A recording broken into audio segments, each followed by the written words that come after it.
الله أكبر.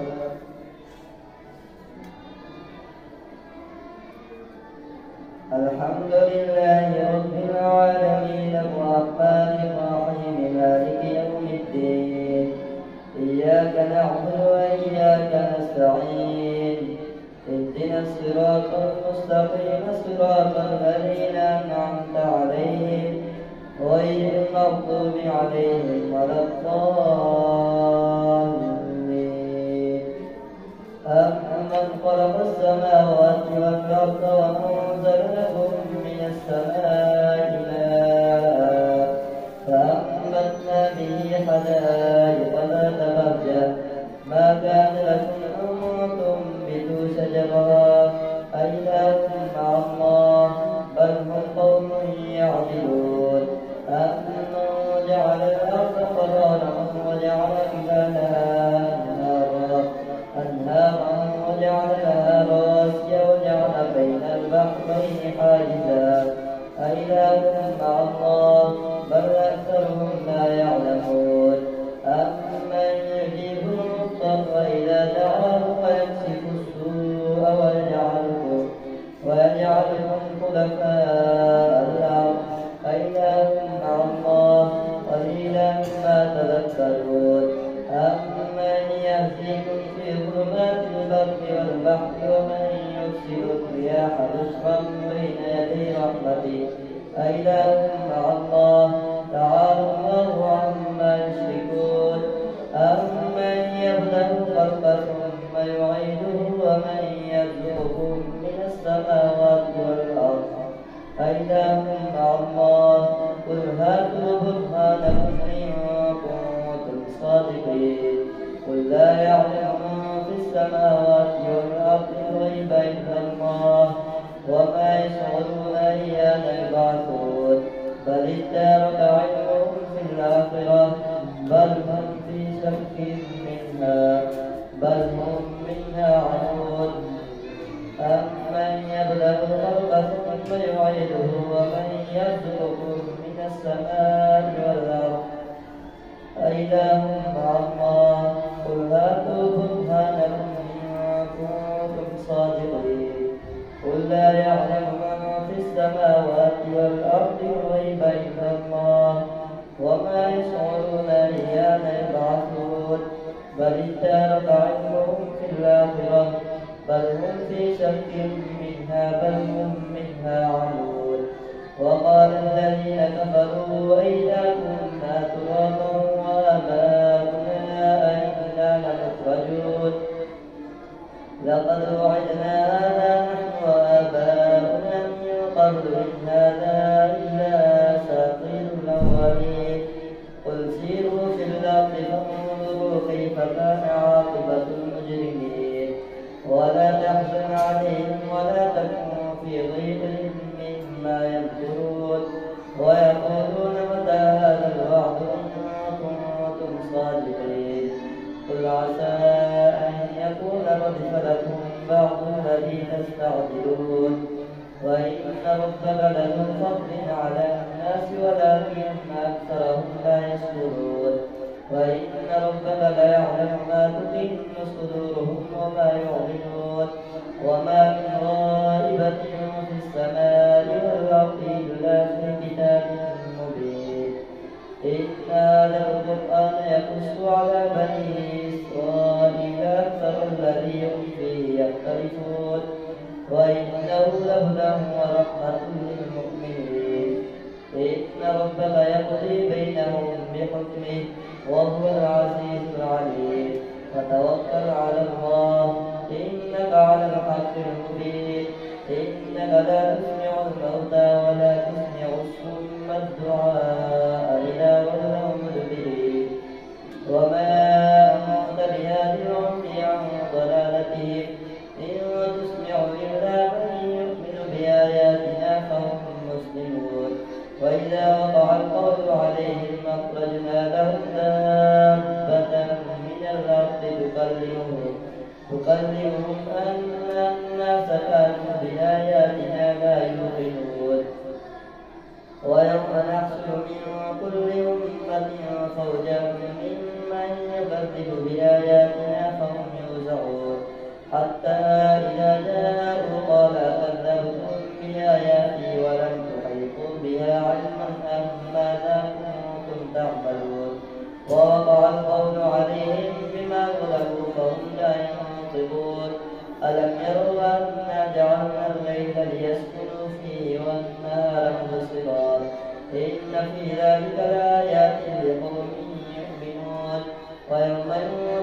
الصور ففزع من في السماوات ومن في الأرض إلا من شاء الله وكل أتوه داخلين وترى الجبال تحسبها جامدة وهي تمر مر السحاب صنع الله الذي أتقن كل شيء إنه خبير بما تفعلون من جاء بالحسنة فله خير منها وهم من فزع يومئذ آمنون ومن جاء بالسيئة فكبت وجوههم في النار هل تجزون إلا ما كنتم تعملون إنما أمرت أن أعبد رب هذه البلدة الذي حرمها وله كل شيء وأمرت أن أكون من المسلمين وأن أتلو القرآن ومن اهتدى فإنما يهتدي لنفسه ومن ضل فقل إنما أنا من المنذرين وقل الحمد لله سيريكم آياته فتعرفونها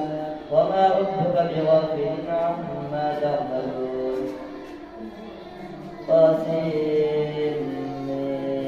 تلك آيات الكتاب المبين نتلو عليك من نبأ موسى وفرعون بالحق لقوم يؤمنون إن فرعون علا في الأرض وجعل أهلها شيعا يستضعف طائفة منهم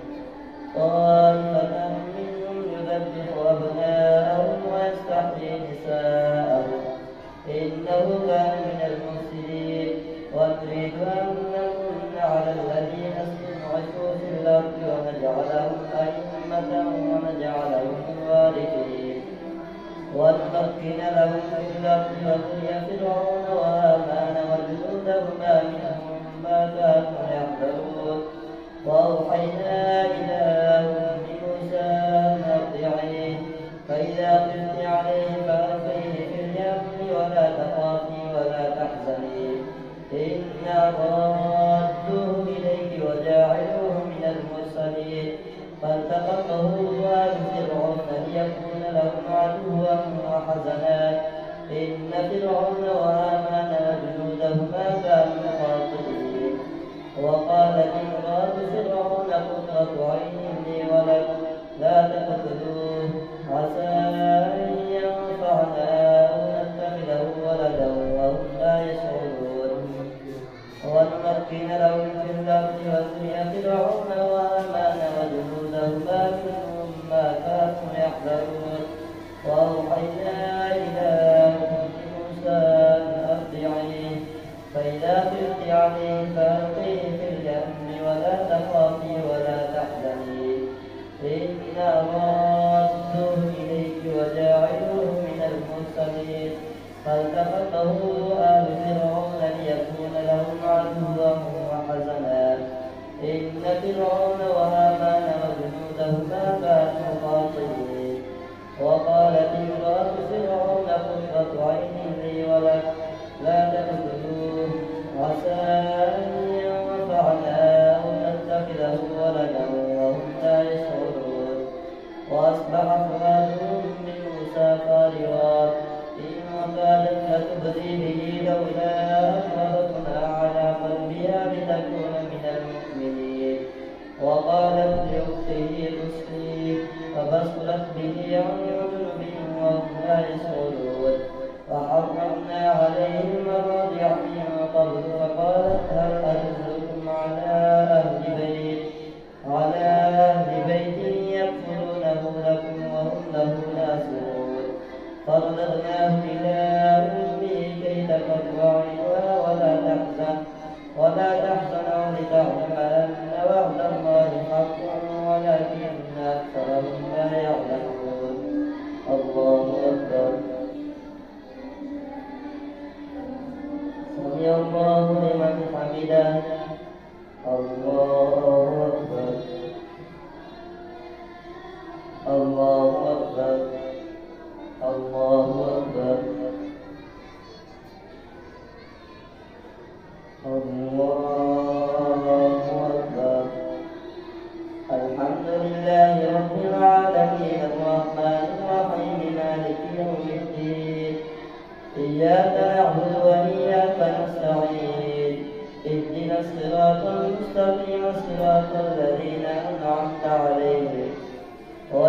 المغضوب عليهم ولا الضالين. ولما بلغ أشده واستوى آتيناه حكما وعلما فرددناه إلى أمه كي تقر عينها ولا تحزن ولتعلم أن وعد الله حق ولكن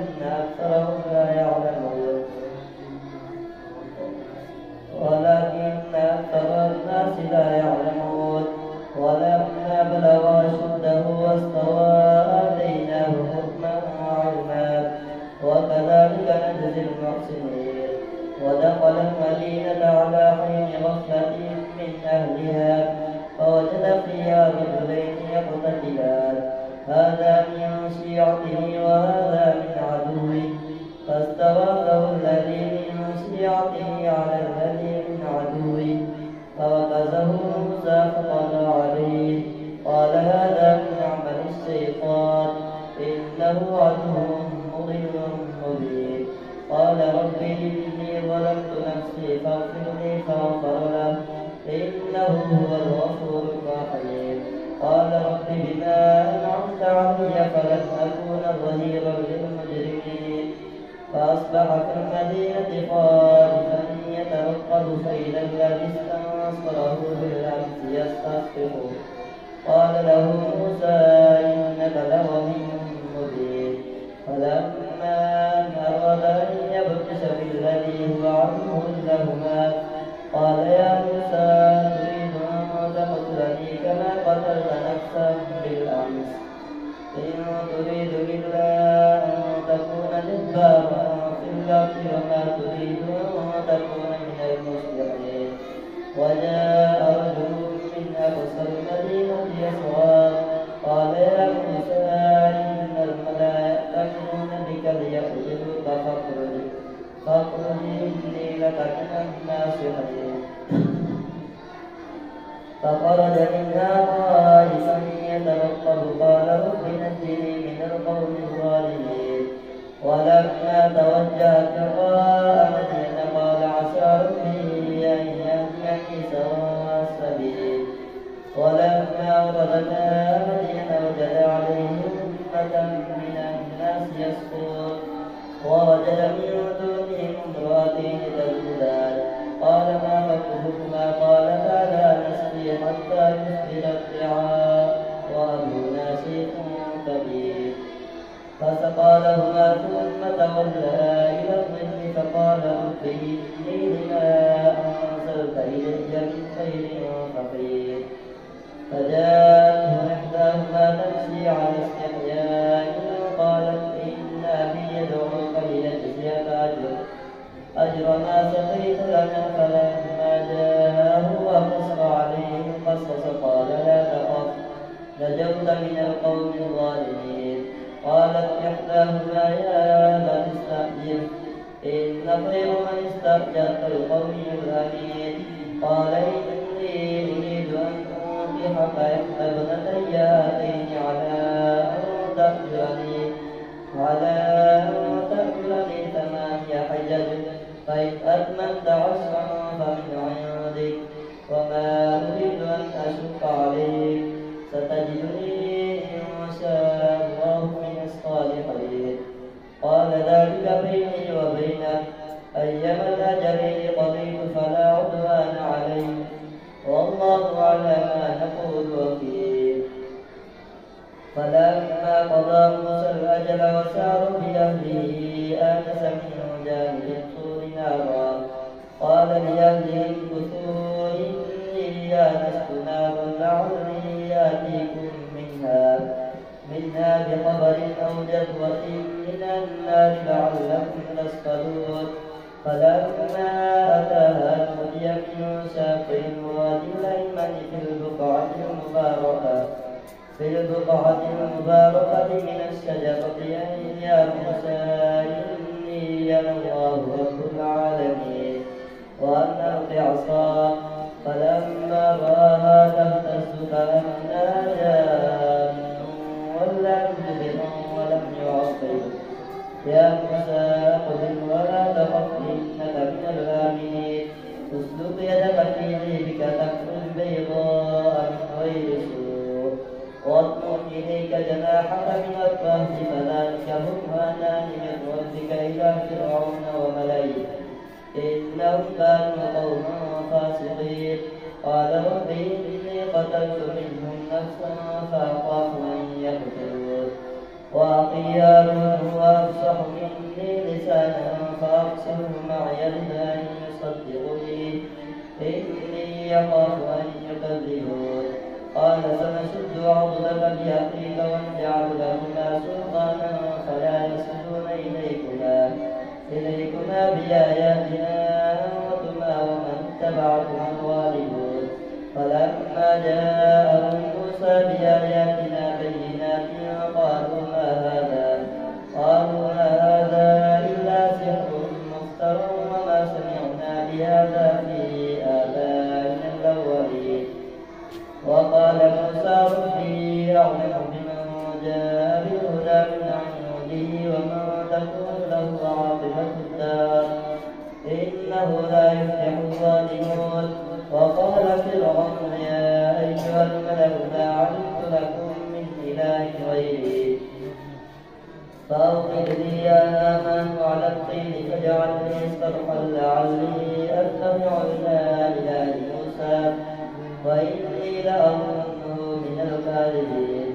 واستكبر هو وجنوده في الأرض بغير الحق وظنوا أنهم إلينا لا يرجعون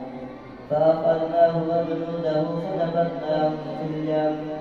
فانظر كيف كان عاقبة الظالمين وجعلناهم أئمة يدعون إلى النار ويوم القيامة لا ينصرون وأتبعناهم في هذه الدنيا لعنة ويوم القيامة هم من المقبوحين ولقد آتينا موسى الكتاب من بعد ما أهلكنا القرون الأولى بصائر للناس وهدى ورحمة لعلهم يتذكرون وما كنت بجانب الغربي إذ قضينا إلى موسى الأمر وما كنت من الشاهدين ولكننا أنشأنا قرونا فتطاول عليهم العمر وما كنت ثاويا في أهل مدين تتلو عليهم آياتنا ولكننا كنا مرسلين وما كنت بجانب الطور إذ نادينا ولكن رحمة من ربك لتنذر قوما ما آتاهم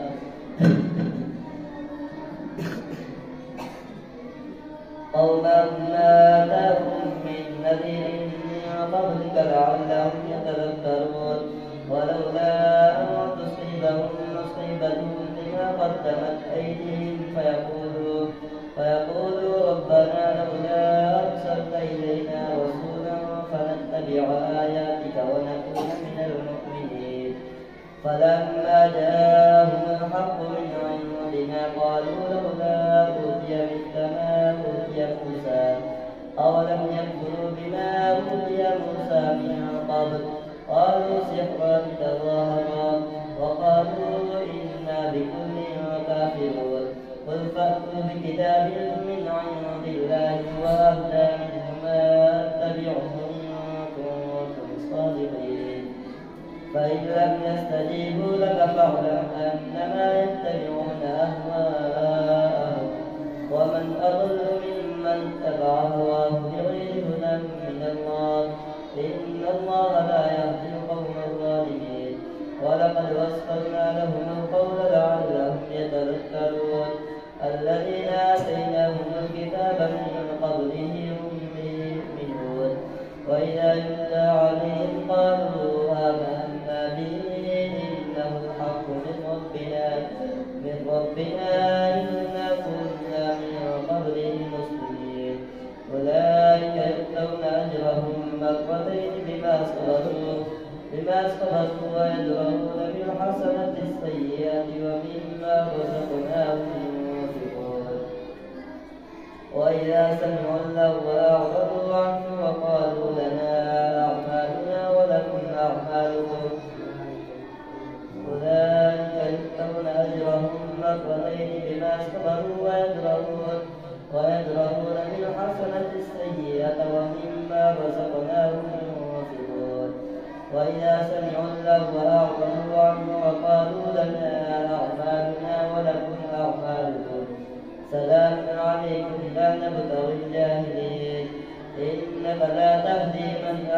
ولكن الله يهدي من يشاء وهو أعلم بالمهتدين. وقالوا إن نتبع الهدى معك تخطف من أرضنا أولم نمكن لهم حرما آمنا يجبى إليه ثمرات كل شيء رزقا من لدنا ولكن أكثرهم لا يعلمون. وكم أهلكنا من قرية بطلت معيشتها فتلك مساكنهم لم تسكن من بعدهم إلا قليلا وكنا نحن الوارثين. وما كان ربك مهلك القرى حتى يبعث في أمها رسولا يتلو عليهم آياتنا وما كنا مهلك القرى إلا وأهلها ظالمون. وما أوتيتم من شيء فمتاع الحياة الدنيا وزينتها وما عند الله خير